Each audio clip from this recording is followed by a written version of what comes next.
السلام علیکم، بسم اللہ الرحمن الرحیم۔ کیا آپ جانتے ہیں؟ سوال ہے قرآن کریم کے پہلے حافظ کون تھے؟ جواب ہے ہمارے پیارے نبی حضور پاک صلی اللہ علیہ وسلم۔ سوال ہے قرآن کریم میں کتنی مسجدوں کے نام آئے ہیں؟ جواب ہے 4۔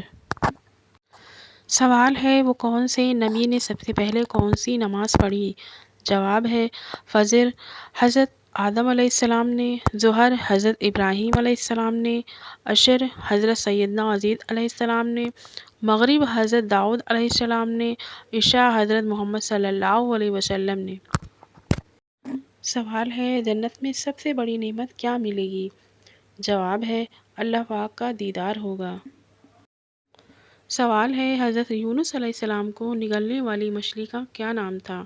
جواب ہے حضرت یونس علیہ السلام کو نگلنے والی مچھلی کا نام نظم تھا۔ یہ مچھلی بڑے سر والی اور پوری کشتی کو نگلنے کی صلاحیت رکھتی تھی۔ ایک نبی کی چند روز کی صحبت پر برکت کی وجہ سے وہ مچھلی جنت میں جائے گی۔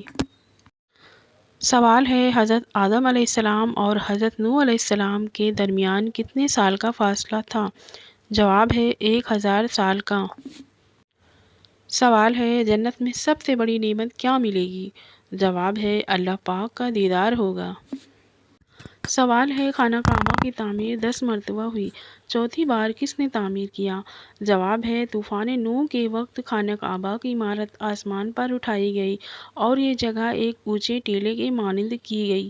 پھر اسی بنیاد پر حضرت ابراہیم علیہ السلام نے خانہ کعبہ کو تعمیر فرمایا، جس میں پتھر اٹھا کے لانے کا کام حضرت اسماعیل علیہ السلام نے سر انجام دیا۔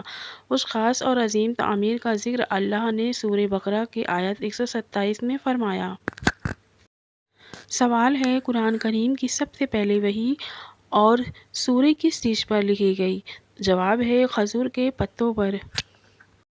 سوال ہے وہ کون سی عبادت ہے جسے پیارے آقا صلی اللہ علیہ وسلم نے عبادت کا دروازہ فرمایا؟ جواب ہے روزہ۔ سوال ہے سب سے پہلے ناخن اور مونچھیں کس نے کٹوائی؟ جواب ہے حضرت ابراہیم علیہ السلام نے۔